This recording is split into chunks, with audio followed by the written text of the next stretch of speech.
नमस्कार दोस्तों, मैं प्रदीप सोनी मनोविज्ञान की लाइव क्लासेज में आपका स्वागत करता हूं। दोस्तों, आज हम जो पढ़ने जा रहे हैं अधिगम स्थानांतरण के सिद्धांत। इससे पहले हमने अधिगम के सिद्धांत को पढ़ लिया, एक दो बाकी रह गया जो उसको भी कंप्लीट करा देंगे। और कल हम लोगों ने क्या अधिगम स्थानांतरण के प्रकार पढ़ लिए थे जो पेपर में प्रश्न आते हैं। जैसे दोस्तों, एक प्रश्न मैं आपसे पूछने जा रहा हूँ। कल भी मैंने आपको कमेंट बॉक्स में एक प्रश्न पूछा था कि हिंदी में जो वचन कितने प्रकार के होते हैं दोस्तों? 2 प्रकार के। और संस्कृत में जो वचन को बालक को पढ़ाया जाता है वो कितने प्रकार का पढ़ाया जाता है? 3 प्रकार का पढ़ाया जाता है। तो दोस्तों, जब वहाँ पढ़ाया जाता है तो फिर बच्चे को हिंदी में तो 2 पढ़ाए गए और संस्कृत में क्या पढ़ाए गए? 3 पढ़ाए गए। तो दोस्तों, वहाँ पर प्रश्न पेपर में आएगा कि अधिगम स्थानांतरण का कौन सा प्रकार लगेगा। दोस्तों, बालक ने क्या सीखा? हिंदी में जो वचन होते हैं, हिंदी में क्या जो वचन होते हैं वो कितने होते हैं? 2। हिंदी में जो वचन हुए कितने हुए? हिंदी के अंतर्गत देखो सीखना एक बार, हिंदी में जो वचन हुए कितने हुए? 2।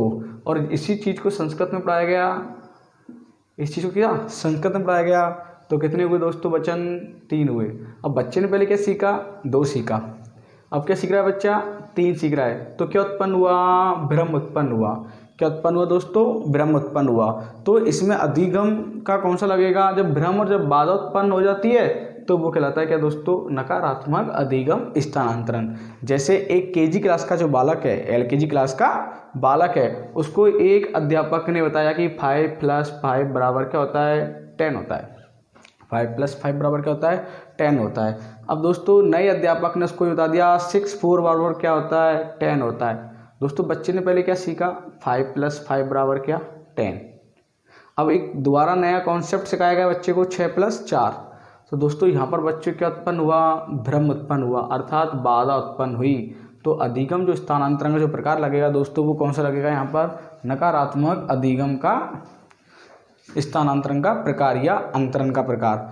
दोस्तों, कहने का मतलब ये कि आपको प्रश्न पेपर में पढ़ना है, पेपर में प्रश्न पढ़ना है, उसको अच्छे से समझना है, प्रश्न को गलत नहीं करना है। तो इस तरीक़ा से प्रश्न यदि पेपर में आए तो आप लोग बिल्कुल सॉल्व कीजिए। और उदाहरण वाले जब भी कभी प्रश्न आते हैं तो उसको क्या 1 मिनट का समय लगे तो बिल्कुल दीजिए। दोस्तों, अब जो अपन कॉन्सेप्ट वाली क्लासेस चल रही हैं अभी, ये नहीं कि अभी अपने मनोविज्ञान पूरा मैंने आपको कंप्लीट कर दिया। एक बार जब आपका रीड का ये मेरे से कंप्लीट हो जाएगा तो उसके बाद मैं आपको दोबारा से एनालिसिस क्लासेस पढ़ाऊंगा किसकी? मनोविज्ञान की, जो लगभग 8 या 7 प्रश्न आते हैं। तो अभी आप ही अपने आप को पूर्ण मत समझना, अभी मैं आपको धीरे धीरे सिर्फ वहाँ तक पहुँचा रहा हूँ कि फैक्ट और कॉन्सेप्ट आप दोनों सीख जाओ। अब इसके बाद जो क्लासेज स्टार्ट होगी, एनालिसिस क्लासेज स्टार्ट होगी, कहने का मतलब जो ऑप्शन आते हैं इन तीनों में से एक को छाटिए। अभी तो अपन कॉन्सेप्ट वाले पढ़ रहे हैं कि कौन सा नियम लगेगा, कोई उदाहरण आया कौन सा सिद्धांत लगेगा, ये कॉन्सेप्ट वाले। और जो एनालिसिस वाले आएंगे कि निम्न में से कौन सा नहीं है, निम्न में से 2 कौन से हैं। तो इस तरीक़ा से भी अपने को सीखना है। इसलिए पहले दोस्तों फैक्ट और कॉन्सेप्ट दोनों साथ में क्लियर करते चलो। अब जो अपन पढ़ने जा रहे हैं वो है अधिगम स्थानांतरण के सिद्धांत। अधिगम स्थानांतरण के हम सिद्धांत की बात करें तो अधिगम स्थानांतरण सिद्धांत ये भी जरूरी है आप लोगों को। अधिगम स्थानांतरण के सिद्धांत के अंतर्गत दोस्तों अच्छे सीखना, अधिगम स्थानांतरण के सिद्धांत के अंतर्गत जो हम पढ़ने जा रहे हैं, आप लोगों को मैंने एक पहले कोहलर का तो पढ़ा दिया, कोहलर का मैंने आपको क्या है पढ़ा दिया। अब जो मैं आपको पढ़ाने जा रहा हूँ वो है दोस्तों कौन सा? एक बात याद रखना, औपचारिक मानसिक प्रशिक्षण का सिद्धांत। औपचारिक मानसिक प्रशिक्षण का सिद्धांत अच्छे समझना आप लोग। ये औपचारिक मानसिक प्रशिक्षण सिद्धांत दोस्तों किसने दिया था? ये किसी एक व्यक्ति ने नहीं दिया कि आप ये सोच रहे हो कि एक व्यक्ति ने दिया। ये दोस्तों पूरी एक फैकल्टी साइकोलॉजी टेस्ट की थी। फैकल्टी प्रश्न आ जाए कौन? Faculty psychology test, faculty psychology test. किसी मनोवैज्ञानिक का नाम नहीं था, एक पूरे ग्रुप का नाम था। अब देखो आप, औपचारिक मानसिक प्रशिक्षण सिद्धांत के अंतर्गत क्या होता है कि मानसिक, दोस्तों समझना, मानसिक का मतलब होता है बालक के मस्तिष्क में अनेक प्रकार की शक्तियाँ होती हैं। अनेक प्रकार की क्या होती हैं? शक्ति होती हैं। जैसे दोस्तों कल्पना शक्ति हो गई, तर्क शक्ति हो गई, चिंतन शक्ति हो गई, स्मरण शक्ति हो गई। याद रखना, अब विभिन्न प्रकार की शक्तियाँ हो सकती हैं। सोचने वाली जो शक्तियाँ बच्चे के मस्तिष्क में होती हैं, अनेक प्रकार की शक्तियाँ होती हैं। इनका जो दोस्तों विकास है, इनका जो क्या है विकास है। अब देखो मैंने आपको इनका जो विकास है, यदि आपने को इनका विकास करना है। औपचारिक का अर्थ मैंने आपको क्या बताया, स्वतंत्र। क्या बताया दोस्तों, स्वतंत्र बताया था। याद रखना, मनोविज्ञान में औपचारिक अर्थ क्या है, स्वतंत्र। जहाँ औपचारिक अर्थ आएगा वहाँ स्वतंत्र आएगा। तो दोस्तों मनोवैज्ञानिक कहते हैं कि औपचारिक मानसिक प्रशिक्षण सिद्धांत के अंतर्गत इनका जो विकास है स्वतंत्र रूप से, क्या, स्वतंत्र रूप से अभ्यास एवं प्रशिक्षण के माध्यम से किया जाता है। अभ्यास एवं प्रशिक्षण के माध्यम से किया जाता है। क्वेश्चंस की लैंग्वेज को आप लोग समझना जो मैं आपको सिखाऊंगा, क्योंकि पेपर में प्रश्न यही आएगा और आप लोग बिल्कुल वहां पर गलत कर दोगे। एक एक बारीकता के साथ सीखना। औपचारिक मानसिक प्रशिक्षण सिद्धांत फैकल्टी साइकोलॉजी टेस्ट ने दिया था, जिनकी शक्तियों, जिसमें बालक के मस्तिष्क में, कहाँ पर, बालक के मस्तिष्क में, याद रखना ये शक्तियाँ होती है कहाँ होती है, बालक के मस्तिष्क में। बालक के मस्तिष्क में अनेक प्रकार की शक्तियाँ पाई जाती हैं, कल्पना शक्ति, तर्क शक्ति, चिंतन शक्ति, स्मरण शक्ति। ठीक है दोस्तों, जिनका विकास स्वतंत्र रूप से, ये चीज़ याद रखे आना, स्वतंत्र रूप से अभ्यास एवं प्रशिक्षण के माध्यम से किया जाता है। मैं आपको क्यों सिखा रहा हूँ ये, क्योंकि एक सिद्धांत अभी आप बिल्कुल सेम टू सेम पढ़ोगे गेट्स का, यही बात कही है उसने। औपचारिक मानसिक प्रशिक्षण का सिद्धांत दिया था फैकल्टी साइकोलॉजी टेस्ट ने, बालक के मस्तिष्क में कल्पना शक्ति, तर्क शक्ति, चिंतन शक्ति, स्मरण शक्ति पाई जाती है, जिनका विकास स्वतंत्र रूप से, इस पॉइंट को पढ़ के जाना, पेपर में स्वतंत्र शब्द लिखा हुआ होना चाहिए अपने को एग्जाम में, स्वतंत्र रूप से अभ्यास एवं प्रशिक्षण के माध्यम से विकास किया जाता है। अब आप यहाँ पर रुक जाओ बस। अब अपन जो दूसरा चर्चा करने जा रहे हैं, दूसरी जो अधिगम स्थानांतरण के जो प्रकार की मैं आपसे चर्चा करने जा रहा हूँ, वो है कौन सा, मानसिक प्रशिक्षण का सिद्धांत। देखो अब आप लोग यहाँ भ्रमित नहीं होना है, आप लोगों को मानसिक प्रशिक्षण का सिद्धांत बिल्कुल सेम टू सेम है दोनों। देखो एक शब्द में क्या है कि ना औपचारिक शब्द लिखा हुआ है, और एक में क्या है कि ना औपचारिक नहीं लिखा हुआ है। अब जो मानसिक प्रशिक्षण का सिद्धांत था वो किसने दिया था, आप लोगों को मालूम है, गेट्स ने। किसने दिया था, गेट्स ने। यदि पेपर में प्रश्न आ जाए कि मानसिक प्रशिक्षण का जो सिद्धांत है, मानसिक प्रशिक्षण का जो सिद्धांत है वो किसने दिया था, तो अपने लोगों को क्या करना है, अपने लोगों को गेट्स करना है। क्या करना है दोस्तों, याद रखना, गेट्स। अब आप देखो दोनों अच्छे से देखो एक सेकंड के लिए। एक तरफ क्या लिखा हुआ है, औपचारिक मानसिक प्रशिक्षण, क्या लिखा हुआ है, एक तरफ औपचारिक मानसिक प्रशिक्षण लिखा हुआ है, और एक तरफ क्या लिखा हुआ है, मानसिक प्रशिक्षण का सिद्धांत।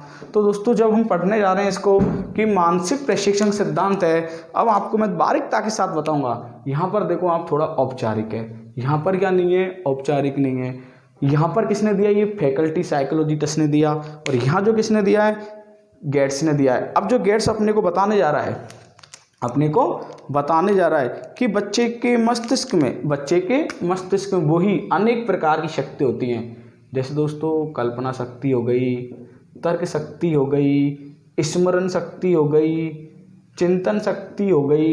ये बच्चे के मस्तिष्क में अनेक प्रकार की शक्ति को सेम टू सेम दोनों देखो, इसमें भी कल्पना है, इसमें भी तर्क है, इसमें भी चिंतन, इसके स्मरण में। ये कहाँ पर, बालक के मस्तिष्क में। बालक के मस्तिष्क में अनेक प्रकार की शक्तियाँ होती हैं, जिनका विकास, अब यहाँ पर जो विकास होगा दोस्तों, यहाँ पर जो क्या विकास होगा वो किसके माध्यम से होगा, सिर्फ और सिर्फ अभ्यास एवं प्रशिक्षण के माध्यम से। किसके माध्यम से, अभ्यास एवं प्रशिक्षण के माध्यम से बालक के व्यवहार में परिवर्तन किया जाता है, अधिगम स्थानांतरण होता है। देखो अच्छे सीखना, औपचारिक लगा हुआ है, यहाँ पर औपचारिक नहीं है। बाकी का मानसिक प्रशिक्षण सिद्धांत है, बाकी मानसिक प्रशिक्षण का सिद्धांत है। जहाँ पर औपचारिक आएगा, वहाँ पर स्वतंत्र रूप से, वहाँ पर अभ्यास एवं प्रशिक्षण से पहले क्या आएगा, स्वतंत्र आएगा।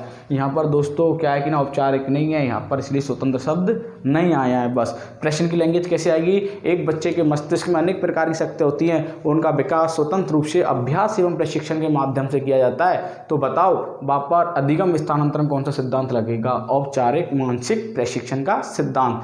अब जो नेक्स्ट क्वेश्चन आएगा कि बालक के मस्तिष्क में अनेक प्रकार की शक्तियाँ होती हैं, कल्पना शक्ति हुई, तर्क शक्ति, चिंतन शक्ति, स्मरण शक्ति, उनका विकास अभ्यास एवं प्रशिक्षण के माध्यम से होता है।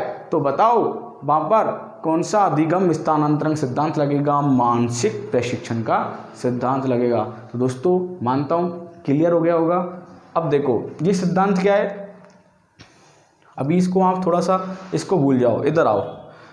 बच्चे के मस्तिष्क में अनेक शक्ति, कल्पना, तर्क, चिंतन, स्मरण, अनेक प्रकार की शक्तियाँ हुई। तो ये फैकल्टी साइकोलॉजी टेस्ट क्या होते हैं कि बच्चे के मस्तिष्क में शक्तियाँ घूमती रहती हैं। आज आपको 2 का टेबल्स याद है, 4 का टेबल्स याद है, मान लो 15 का टेबल अपने को पढ़ना है, ऑटोमेटिक याद आ जाएगा। ऐसा होता है क्या दोस्तों? आज आपको अधिगम याद है तो क्या बुद्धि याद हो जाएगी क्या? क्या ट्रांसलेशन कर देगी क्या? अरे आपको कुछ भी, आज मान लो आपने हिंदी की शिक्षण विधि पढ़ के गए, आप लोग पेपर में संस्कृत की शिक्षण विधि भी आ गई, आप लोग हिंदी संस्कृत की भी पढ़ के गए हो, कुछ प्रश्न आपने हिंदी को अच्छे से पढ़ लिया है और आप सोच के चले गए हो कि यार संस्कृत की और हिंदी की सेम टू सेम तो है, पढ़ लेंगे, और मान लो कोई प्रश्न ऐसा आ गया, अब क्या हिंदी की शिक्षण विधियों के माध्यम से संस्कृत का हो जाएगा क्या? नहीं होगा। तो दोस्तों इसकी सबसे जो कटु आलोचना की प्रश्न आ जाए, औपचारिक मानसिक प्रशिक्षण की कटु आलोचना किसने की? यदि विशेषकर एक व्यक्ति का नाम पूछे कटु आलोचना, तो दोस्तों उसका राइट आंसर जाएगा कौन सा? William James. क्या नाम जाएगा? William James. क्योंकि दोस्तों विलियम जेम्स ने इसके लिए क्या कहा था मालूम आपको? विलियम जेम्स ने कहा था, क्या एक कवि की पंक्ति याद आने पर दूसरे कवि की पंक्ति याद नहीं आती?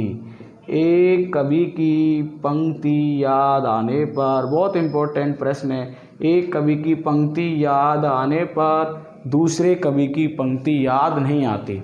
आज आपको रहीम के दोहे याद है, आपको क्या रहीम के दोहे याद है, तो क्या दोस्तों कबीर के दोहे याद आ जाएंगे क्या? नहीं आएंगे।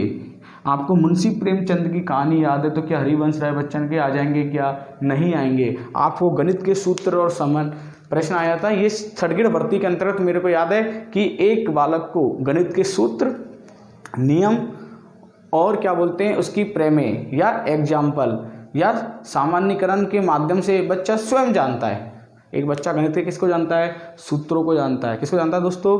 सूत्रों को जानता है, नियमों को जानता है। अब बच्चा उसको भौतिक शास्त्र में लगाना चाहता है। किसमें कहता है दोस्तों?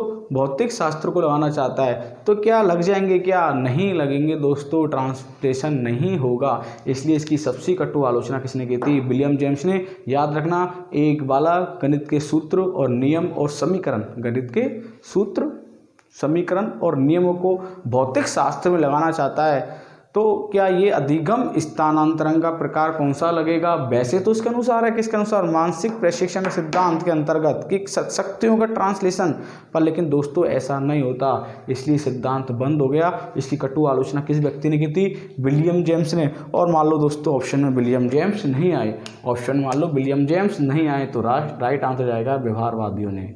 क्या राइट जाएगा दोस्तों आंसर इसका? व्यवहारवादियों ने इसकी सबसे कटु आलोचना की। क्लियर? प्रश्न के लेंगे, एक बच्चे के मस्तिष्क में अनेक प्रकार की शक्ति होती है, कल्पना शक्ति, तर्क शक्ति, चिंतन, स्मरण। उनका विकास किससे? स्वतंत्र रूप से अभ्यास और प्रशिक्षण के माध्यम से किया जाता है, तो कहलाएगा कौन सा? औपचारिक मानसिक प्रशिक्षण का सिद्धांत। एक बालक के अंतर्गत मस्तिष्क में कल्पना शक्ति, तर्क शक्ति, चिंतन शक्ति, स्मरण शक्ति अनेक प्रकार की होती है, तो उनका विकास किसके माध्यम से? अभ्यास एवं प्रशिक्षण के माध्यम से किया जाता है। तो बताओ वहाँ पर कौन सिद्धांत लगेगा? मानसिक प्रशिक्षण सिद्धांत। किसने दिया? गेट्स ने दिया। यहाँ स्वतंत्र नहीं आएगा, यहाँ बस क्या आएगा? स्वतंत्र आएगा। बस इसकी भी जो आलोचना है किसने की थी? व्यवहारवादियों ने की थी कि ऐसा नहीं होता, ऐसा नहीं होता। यदि ऐसा हो जाता तो अपने को एक ही सब्जेक्ट पढ़नी पड़ती, दोनों सब्जेक्ट अपने को पढ़ने की आवश्यकता नहीं होती। तो दोस्तों ये दोनों सिद्धांत मनोविज्ञान में क्या हो गए? बंद हो गए। अब जो मैं आपको पढ़ाने जा रहा हूँ थॉर्नडाइक का, क्या दोस्तों? थॉर्नडाइक का जो सिद्धांत पढ़ाने जा रहा हूँ, आप लोगों ने पढ़ा होगा कौन सा? समतात्विक सिद्धांत। कौन सा दोस्तों? समतात्विक सिद्धांत। ये दोस्तों शायद मेरे हिसाब से रीड 2015 में लेवल फर्स्ट में आ चुका है। समतात्विक सिद्धांत किस मनोवैज्ञानिक ने दिया? समतात्विक सिद्धांत किस मनोवैज्ञानिक ने दिया? देखो, समतात्विक सिद्धांत किस मनोवैज्ञानिक ने दिया? तीसरा दोस्तों,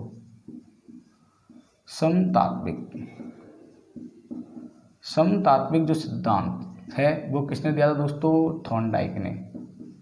किसने दिया था दोस्तों? थॉर्नडाइक ने सिद्धांत दिया था। कौन सा? समतात्विक सिद्धांत। और जो समतात्विक जो सिद्धांत थॉर्नडाइक ने दिया, समतात्विक सिद्धांत क्या थॉर्नडाइक ने दिया, तो इस सिद्धांत को किस नाम से जानते हैं, बता सकते हो आप? समतात्विक सिद्धांत पेपर में नहीं आएगा तो दोस्तों आएगा समरूप का सिद्धांत। क्या आएगा दोस्तों इसका नाम? दूसरा समरूप का सिद्धांत। समतात्विक नहीं आ रहा है, कोई बात नहीं। तो क्या आंसर रखना अपने को? समरूप का सिद्धांत, ठीक है, या समतात्विक सिद्धांत। अब इसको समझो आप कि थॉर्नडाइक ने क्या कहा है। समतात्विक, समरूप, और हम क्या पढ़ने जा रहे हैं? अधिगम स्थानांतरण के सिद्धांत। अधिगम स्थानांतरण के सिद्धांत में, अधिगम स्थानांतरण का मतलब अपने पता है कि एक परिस्थिति में सीखे हुए ज्ञान को दूसरी परिस्थिति में क्या लेना है, अपने को काम में लेना है। अधिगम स्थानांतरण तब होगा, यही ऐसा कह रहा है थॉर्नडाइक यहाँ पर कि अधिगम स्थानांतरण तभी संभव है। क्वेश्चन को समझना मैं सिखा रहा हूँ आपको। अधिगम स्थानांतरण तभी संभव है जब दोनों विषय, क्या दोस्तों, जब दोनों विषय, मतलब कहने का मतलब ये कि ये कोई ए नाम की विषय है और दोस्तों ये क्या बी नाम की कोई विषय है, दोनों का संबंध एक दूसरे से होना जरूरी है। दोनों का संबंध एक दूसरे से होना जरूरी है, मतलब एक विषय दूसरी विषय से आपस में जुड़ी हुई होनी चाहिए। दोस्तों गणित का जो ज्ञान है, गणित का ज्ञान है वो भौतिक शास्त्र में आपके काम आ सकता है। गणित का जो ज्ञान है वो क्या भौतिक शास्त्र में काम आ सकता है, क्योंकि गणित के कुछ सूत्र, कुछ नियम और कुछ समीकरण भौतिक शास्त्र से मिलते हैं। जैसे दोस्तों आपके हिंदी का ज्ञान, क्या दोस्तों हिंदी का ज्ञान क्या संस्कृत में काम आएगा? नहीं आएगा। क्या हिंदी का ज्ञान आपको क्या संस्कृत में, जैसे दोस्तों आपने हिंदी की संधि पढ़ ली है, हिंदी की संधि आपने पढ़ ली है, तो संस्कृत की संधि में भी आप दोस्तों क्या ये ज्ञान लगा सकते हो? बिल्कुल हो सकता है दोस्तों। जैसे मैंने आपसे कहा कि जैसे दीर्घ संधि दोनों में सेम ना आती है, दोनों की परिभाषा बिल्कुल सेम है, चाहे आप हिंदी में पढ़ो चाहे किस में पढ़ो, संस्कृत में पढ़ो, उदाहरण भी दोनों में सेम लगेंगे। तो दोनों विषयों का ज्ञान तभी संभव है जब एक विषय दूसरी विषय से आपस में जुड़ी हुई होनी चाहिए। प्रश्न आ जाए क्या पर्यावरण का ज्ञान, क्या पर्यावरण का ज्ञान विज्ञान के लिए काफ़ी है या संबंध स्थापित है? बिल्कुल है दोस्तों। राजनीति विज्ञान का ज्ञान, राजनीति विज्ञान का ज्ञान किसके लिए? लोक प्रशासन के लिए काम आ सकता है क्या?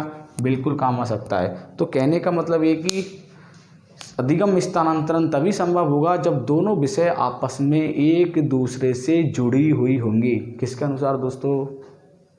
थॉर्नडाइक के अनुसार, समतात्विक या समरूप का सिद्धांत। अधिगम स्थानांतरण तभी संभव है जब दोनों विषय आपस में एक दूसरे से जुड़ी हुई होंगी।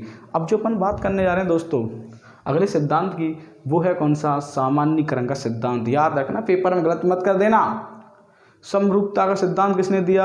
थॉर्नडाइक ने। और सामान्यीकरण का सिद्धांत दिया वो किसने दिया था? कोई बता सकता है आप में से? समरूपता का सिद्धांत तो थॉर्नडाइक ने, सामान्यीकरण का सिद्धांत है वो किसने दिया था? बता सकते हो आप में से? जोड ने। किसने दिया दोस्तों? जोड ने। सामान्यीकरण का सिद्धांत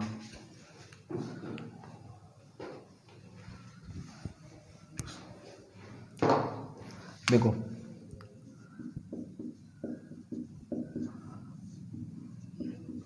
सामान्यीकरण का जो सिद्धांत है, सामान्यीकरण का जो क्या दोस्तों सिद्धांत है वो किसने दिया था?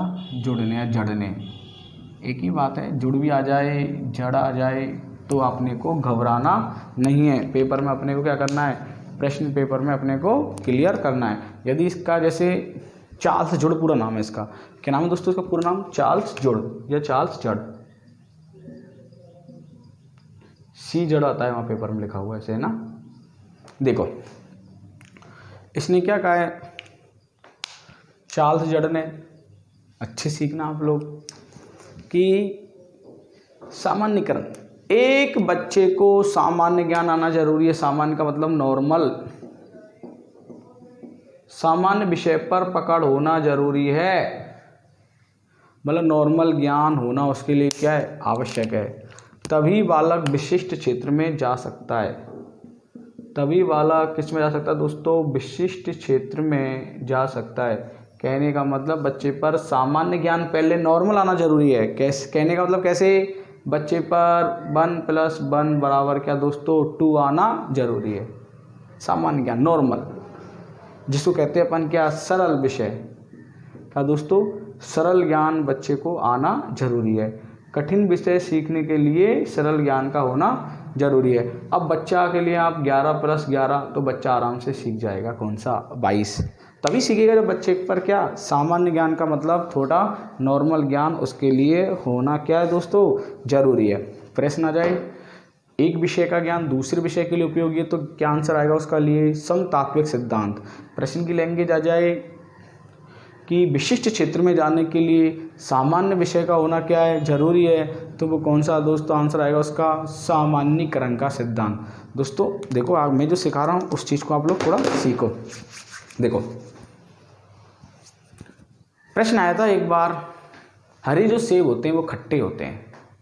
प्रश्न की लैंग्वेज समझना आप, ठीक है, लिख देता हूँ बोर्ड पर आपके लिए, नोट भी कर लेना आप। हरे सेब, हरे जो एप्पल होते हैं वो क्या होते हैं दोस्तों, खट्टे होते हैं।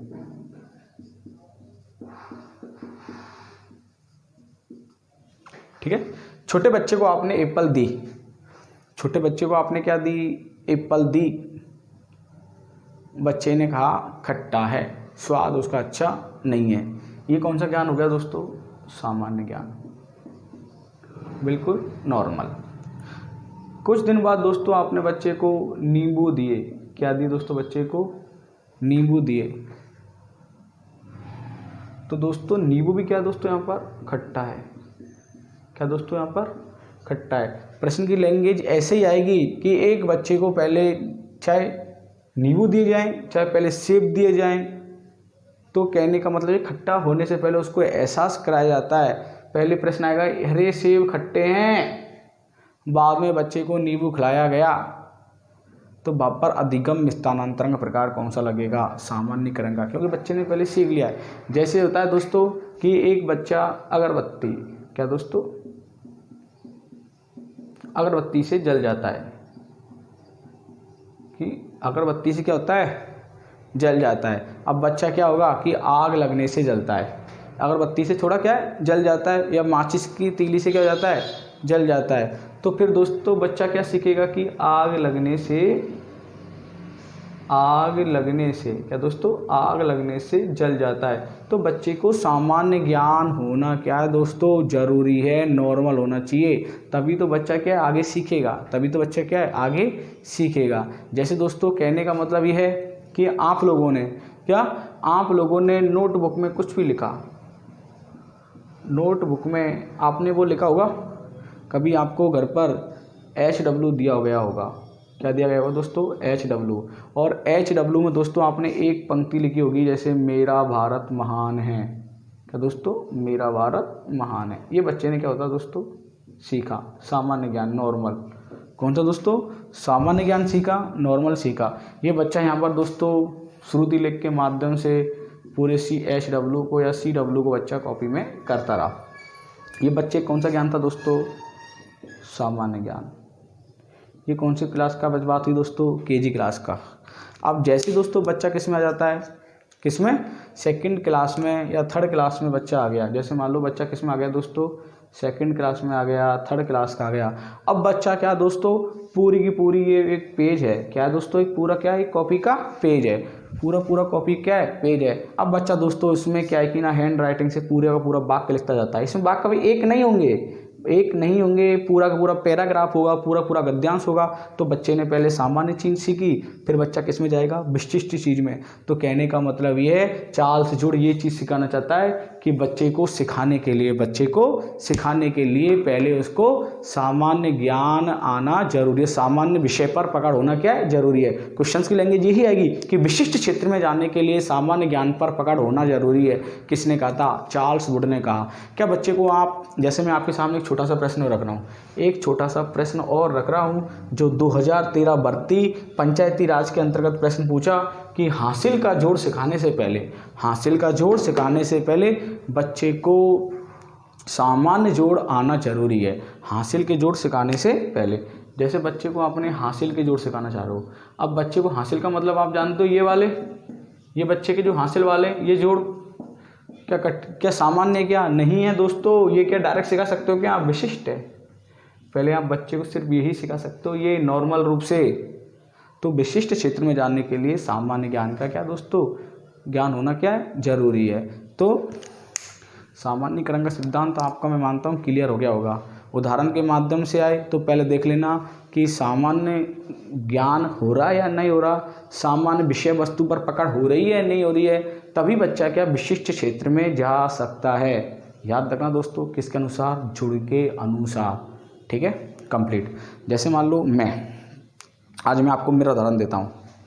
आजकल दोस्तों जो पढ़ने का जो तरीका है, आज बच्चे का आज के समय में जो पढ़ाई हो रही है 2 तरीक़ा से हो रही है। एक तो दोस्तों ऑफलाइन और एक ऑनलाइन। दोस्तों एक तो क्या ऑफलाइन और एक दोस्तों क्या ऑनलाइन सीखना। ऑफलाइन और क्या ऑनलाइन। तो इसमें दोस्तों सामान्य ज्ञान कौन सा हुआ, सामान्य विषय वस्तु कौन सी हुई और विशिष्ट वस्तु कौन सी हुई।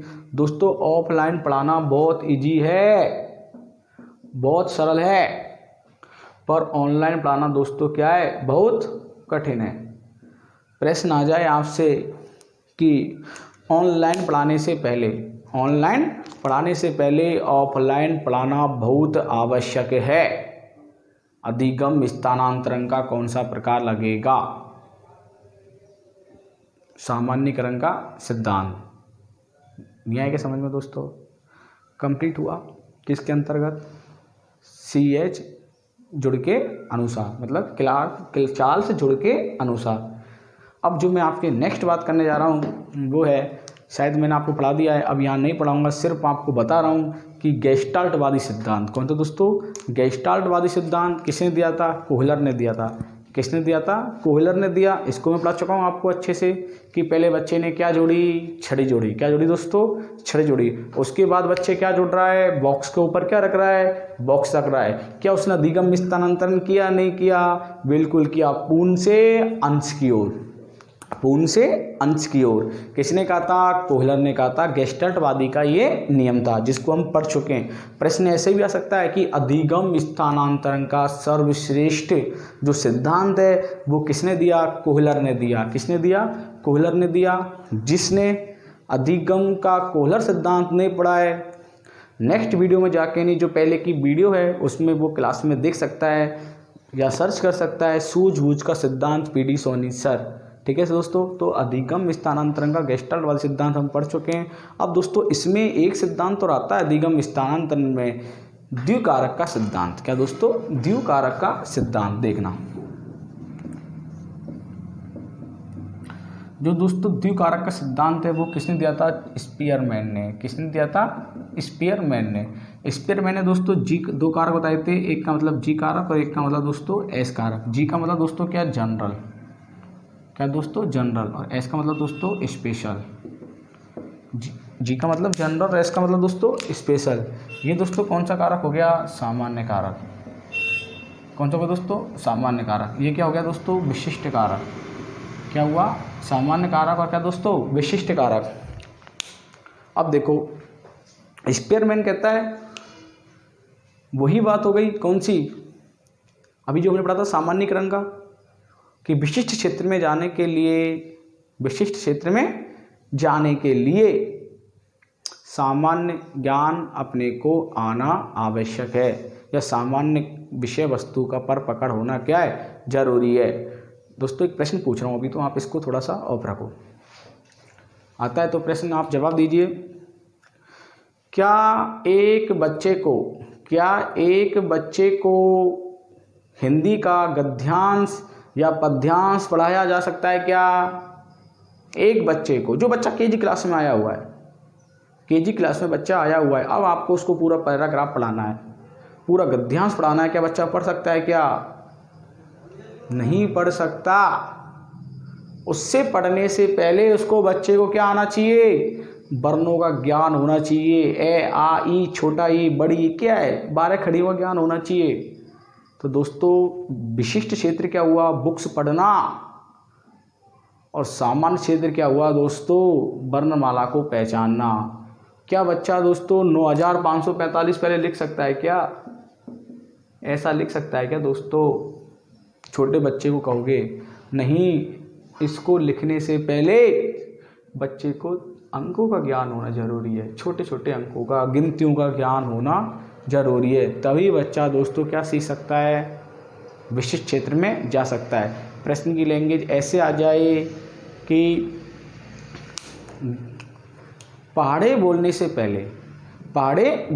पहले बच्चे को गिनतियों का ज्ञान होना आवश्यक है। सिद्धांत कौन सा लगेगा, सामान्यीकरण का सिद्धांत। अब जो मैं आपको चीज़ सिखाने जा रहा हूँ बिल्कुल सेम टू सेम है। यहाँ पर भी सामान्य आ रहा है, पर यहाँ पर भी क्या आ रहा है, विशिष्ट आ रहा है।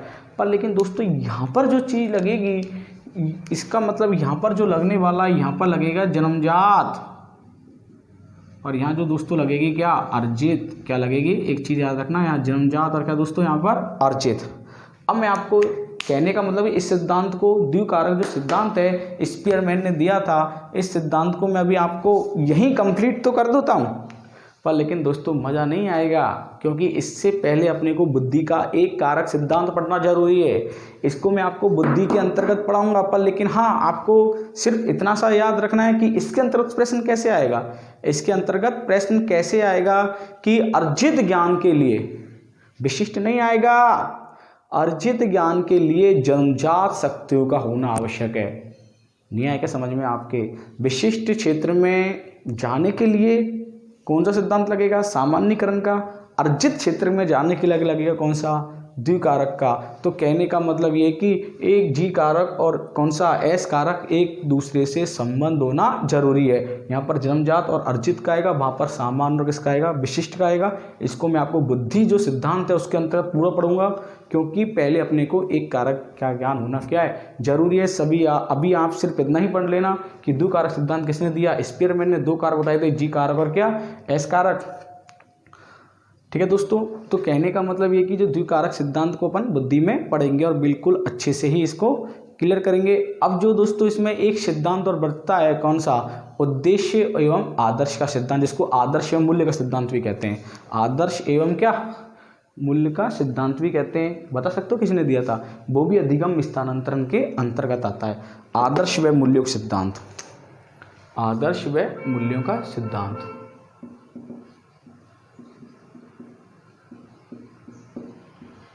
आदर्श व मूल्यों का सिद्धांत किसने दिया था, बताओगे आप, WC बागले ने।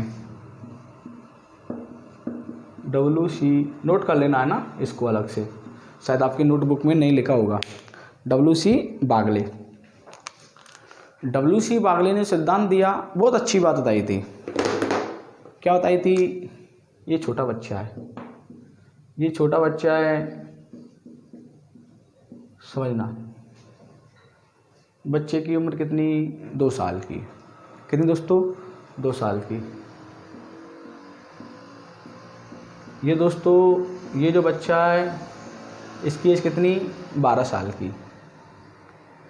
प्रश्न यही आएगा, क्या बच्चे के अंतर्गत आदर्श मूल्यों को स्थापित, क्या आप बाल अवस्था में स्थापित कर सकते हो क्या, पहले समझना। कहने का मतलब ये दोस्तों, यदि बच्चे के अंतर्गत आदर्श अधिगम स्थानांतरण कभी संभव है, जब बच्चे को पहले ही क्या दोस्तों, पहले ही आदर्श एवं मूल्य उसकी फैमिली से, उसके परिवार से, उसके समाज से, उसको विद्यालय से ही स्थापित कर दिए गए हैं। तभी दोस्तों जब बच्चा आगे बढ़ता है तब उनको वहाँ पर काम लेता है। दूसरी परिस्थिति में जाने के लिए प्रश्न की लैंग्वेज यही आएगी, एक परिस्थिति में सीखे हुए आदर्श या संस्कार या नैतिकता या अनुशासन या स्वानुशासन, एक परिस्थिति में सीखा हुआ दोस्तों क्या, आदर्श। आपने दोस्तों बचपन में बड़ों का आदर करना सीखा, नैतिकता सीखी दोस्तों, प्रेम सीखा, प्रेम से रहना सीखा। एक दोस्तों आपने उदाहरण पढ़ा होगा कि पूत के पाँव क्या, पालने में ही दिख जाते हैं। तो दोस्तों कहने का मतलब ये कि यही जो सिद्धांत है, जो वो पंक्ति है, किस पर लगता है, आदर्श एवं मूल्य के सिद्धांत पर आधारित है। कि बच्चा तभी इनको बड़ा होकर अपना सकता है जब बचपन में इसको सीखा गया है। डायरेक्ट बच्चा किसी से जाके नहीं, प्रेम से नहीं बोल सकता। तो प्रश्न की लैंग्वेज ये आएगी कि एक बच्चे में आदर्श, प्रेम, संस्कार, नैतिकता, अनुशासन, आदर्श, संस्कार, नैतिकता, अनुशासन, एक परिस्थिति में सीखी हुई आदर्श, नैतिकता, अनुशासन, संस्कार बच्चा दूसरी परिस्थिति में काम में ले, दूसरी परिस्थिति में काम में ले। कहने का मतलब है कि दोस्तों आप लोगों ने घर पर ये चीज़ सीख के गए हो अच्छे से। अब आप लोग दोस्तों कहीं पर इंटरव्यू या जॉब के लिए जा रहे हो, प्राइवेट वर्क के लिए, गवर्नमेंट में तो उसकी कोई आवश्यकता नहीं है, पेपर देते हो आप लोग, वहाँ आपके रीट में कोई नैतिकता, अनुशासन देखने वाला नहीं है।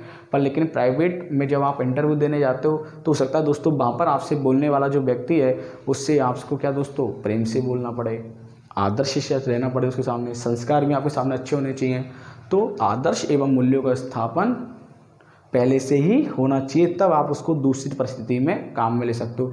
यदि बचपन में जैसे वो आपने पढ़ा होगा ना कौन सामाजिक अनुबंधन का सिद्धांत, किसने कहा था सामाजिक अनुबंधन सिद्धांत, बालक जिस तरह के समाज में रहता है उसका दिगम क्या हो जाता है दोस्तों, वैसे हो जाता है। वो किसने कहा था, अल्बर्ट बॉन्ड्रा ने।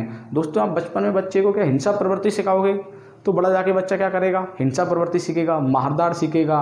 बचपन में आप लोग यदि उसको अच्छे से सिखाओगे, अच्छे आदर संस्कार स्थापित करोगे तो बड़ा होके नहीं वही चीज़ स्थापित होगी। जैसे कहने का मतलब है कि बच्चे को आपने गलत चीज़ सिखाई तो मोहल्ले वालों से डरेंगे, मोहल्ले वालों से क्यों होंगे, डरेंगे और उससे कुछ भी नहीं कह पाएंगे। तो कहने का मतलब ये कि बागल ये कहना चाहता है कि बचपन में बच्चे को आदर्श एवं मूल्य स्थापित कीजिए, तब बच्चा बड़ा होगा तब इनको ऑटोमेटिक क्या कर लेगा, स्थापित कर लेगा, अच्छे से बोल सकता है। दोस्तों आज की क्लास में मैंने आपको या आज की वीडियो में आपको मैंने अधिगम स्थानांतरण के सिद्धांत को पढ़ा दिया। दोस्तों एक छोटा सा नाम याद रख सकते हो, वैसे तो कुछ नहीं है, एक संयोजनवाद का जो सिद्धांत है वो भी थॉर्नडाइक ने दिया था। क्या संयोजनवाद का जो सिद्धांत है वो संबंध स्थापित करना, साचर्य स्थापित करना, संयोजनवाद, ये किसने दिया था दोस्तों, थॉर्नडाइक ने। ये भी वही है, क्या बोलते हैं, समतुल्यता का सिद्धांत को भी अपन संयोजनवाद सिद्धांत कह सकते हैं। दूसरे विषय में जाने के लिए एक विषय का ज्ञान होना क्या है, जरूरी है। संबंध स्थापित, जैसे मैंने कल आपको बताया था ना, वो कौन सा शेर 1597 ऊंचाई छोटी उसकी, यदि आपको मालूम होगा, आपने क्लास ली होगी तो आप संयोजनवाद का अर्थ समझ सकते हो। तो दोस्तों ये जो आपको क्लास अच्छी लगी है इसको आप लाइक कीजिए, वीडियो को शेयर कीजिए और चैनल सब्सक्राइब नहीं किया उसको चैनल को सब्सक्राइब कीजिए। नेक्स्ट वीडियो का आप लोग कल वेट कीजिए। Thank you.